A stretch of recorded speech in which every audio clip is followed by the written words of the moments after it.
Belongs to F हो तो देखो a upon b plus c upon d plus e upon f बराबर क्या आ जाएगा ad plus cb upon bd और प्लस e अपॉन f बराबर इसमें देखो ad plus cb f plus e bd upon bd f बराबर क्या आ जाएगा आपके पास ad f plus cb f और plus eb d upon bd f। ये क्या हो गया योग के लिए। अब इसका एक पार्ट हो गया, दोबारा क्या करेंगे हम, यानी कि हमारे पास सार्थकता में क्या होना चाहिए, देखो इधर मैं थोड़ा सा लिख देती हूँ। सार्थकता के लिए हमारे पास होना चाहिए कि a plus b plus c किसके बराबर होना चाहिए, a plus b plus c के बराबर। तो इसका सेकंड वाला प्रूफ करते हैं। अगर ये दोनों बराबर आ जाते हैं तब हम कह सकते हैं कि हमारा योग और गुणा के लिए सार्थकता है। पहले योग के लिए कर रहे हैं तो a upon b plus cd plus ef बराबर a upon b plus cf plus ed upon df बराबर a df plus cf plus ed और b अपॉन bdf बराबर यहाँ से आ जाएगा आपके पास adf plus cfb plus edb upon bdf। समीकरण number 1 और समीकरण नंबर 2। समीकरण 1 और 2 से हम कह सकते हैं कि हमारी योग संक्रिया के लिए साचर्य है। अब किसके लिए देखना है, गुणन के लिए। समीकरण 1 व 2 से a upon b plus c upon d plus e upon f किसके बराबर है, a upon b plus c upon d plus e upon f के बराबर। इसी प्रकार गुणन के लिए क्या जाएगा, a upon b dot c upon d dot e upon f बराबर क्या जाएगा ac अपॉन bd और डॉट ef बराबर ac e अपॉन bdf। इसी प्रकार a upon b dot c upon d dot e upon f बराबर a dot b c e upon df बराबर a c e upon bdf। समीकरण number 3 और समीकरण number 4। तो समीकरण 3 व 4 से क्या हो जाएंगे आपके, a upon b dot c upon d dot e upon f बराबर a upon b dot c upon d dot e upon f। अतः गुणन व योग के लिए साचर्य है। इसलिए f में दोनों संक्रियाएं साहचर्य है। अब क्या करेंगे, योग और गुणा के लिए तस्मत अवयव का अस्तित्व है तो उसके लिए देखो पहले किसके लिए देख लिए, योग के लिए, उसके बाद में गुणन के लिए। योग दूसरी है आपकी योग व गुणन के लिए तत्समत अवयव का अस्तित्व है।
तत्समक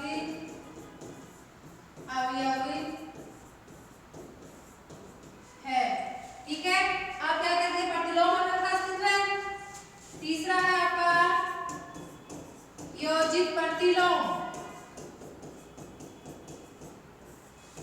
योजित प्रतिलोम का मतलब ए का प्रतिलोम ए इनवर्स, यानी कि अगर ए बी में एफ में बिलोंग कर रहा है तो ए इनवर्स भी एफ में बिलोंग करना चाहिए। तो किसी भी एलिमेंट की उसके प्रतिलोम के साथ हम क्रिया कराते हैं तो हमें क्या प्राप्त होता है, आइडेंटिटी एलिमेंट। यदि और यदि A B belongs to F है तो देखो a upon B plus minus A upon B बराबर क्या आएगा, 0। यानी कि इसको हम ऐसे कर सकते हैं a b minus a b dot b b square 0 upon b square यानी कि 0, यानी कि 0 आ गया। 0 क्या है, योग के लिए तत्समक अवयव। इसी प्रकार हम किसके लिए करेंगे,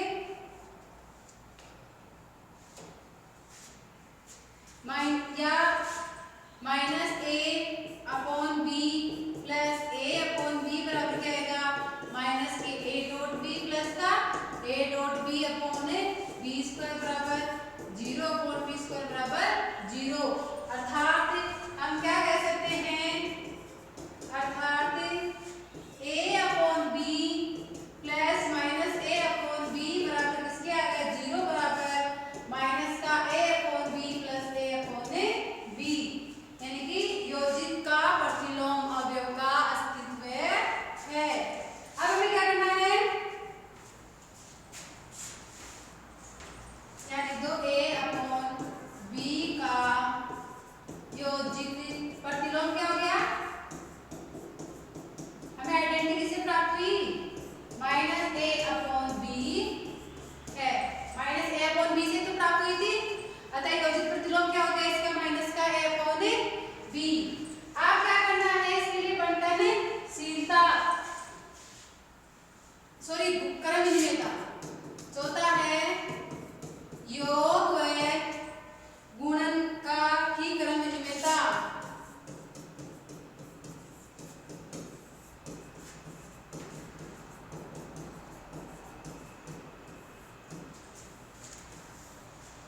a upon b plus c upon d बराबर क्या आएगा, ad प्लस cb bt, ठीक है, बराबर da प्लस bc किस नियम से, यहां से देगा cb plus ad upon bd बराबर bc plus da upon bd बराबर क्या जाएगा, देखो bc अपॉन bd और plus da upon bd, d से d कैंसिल, b से b, यानी कि क्या आ गया आपके पास cd और ab। अतः दोनों बराबर हो गए ab प्लस cd, योग के लिए हो गया। अब गुणा के लिए देख लो, गुणा के लिए क्या जाएगा, ab डॉट cd बराबर आप क्या देगा, a डॉट है यहाँ पर a upon a dot c upon b dot d बराबर c dot a upon d dot b बराबर क्या जाएगा, c d dot a b, यानी कि गुणन के लिए भी क्रम विनिमयता हो गया और योग के लिए भी क्रम विनिमयता हो गई। योग और गुणन दोनों के लिए क्रम विनिमयता हो गई। अब क्या करनी है, गुणन की योग पर बंटनशीलता। गुणन की योग पर बंटनशीलता, गुणन की योग पर बंटनशीलता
सी के बराबर। यानी गुणन के लिए भी क्या है आपकी बंटनशीलता। अतः हम क्या कर सकते हैं कि अतः F एक क्षेत्र है। अतः F एक क्षेत्र है।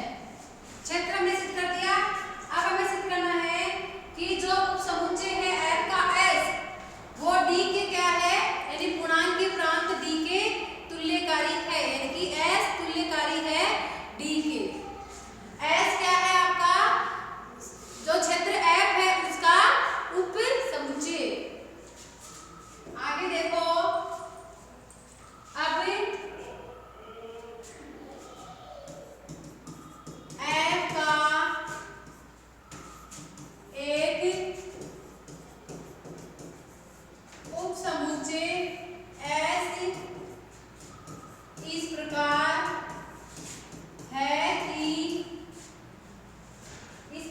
है कि S तुल्यकारी है D के। अर्थात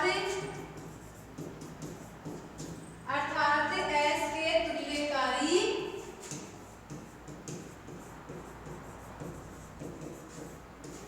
D है।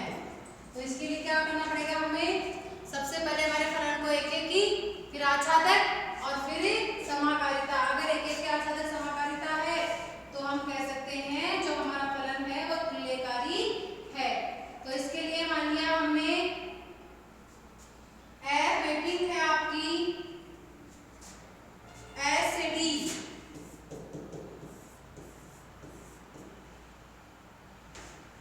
F मैपिंग है आपके उपसमुच्चय है ना ये S F का। अतः F मैपिंग S से D में, और फंक्शन आपके किस रूप में होंगे, F A/1 बराबर A और A belongs to D। A किसमें बिलोंग करेगा आपका D में। तो इसके लिए देखो आप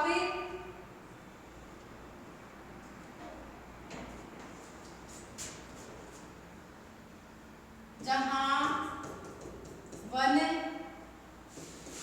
F का गुणात्मक तत्समक अवयव है, इसलिए पहले सबसे पहले एक एक प्रूफ करेंगे। चूंकि F A/1 बराबर किसके है, F B/1 के, तो F A/1 की वैल्यू किसके बराबर आएगी, A के बराबर। अर्थात A बराबर किसके आ जाएगा, B। इसलिए F क्या है, एक एक की है। अतः F एक एक की है। अब क्या करेंगे आच्छादक, A बिलोंग्स टू D के लिए और A बिलोंग्स टू D के लिए S में A/1 एक अवयव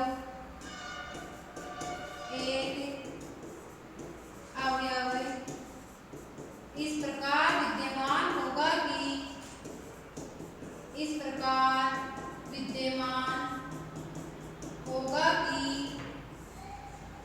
प्रकार विद्यमान होगा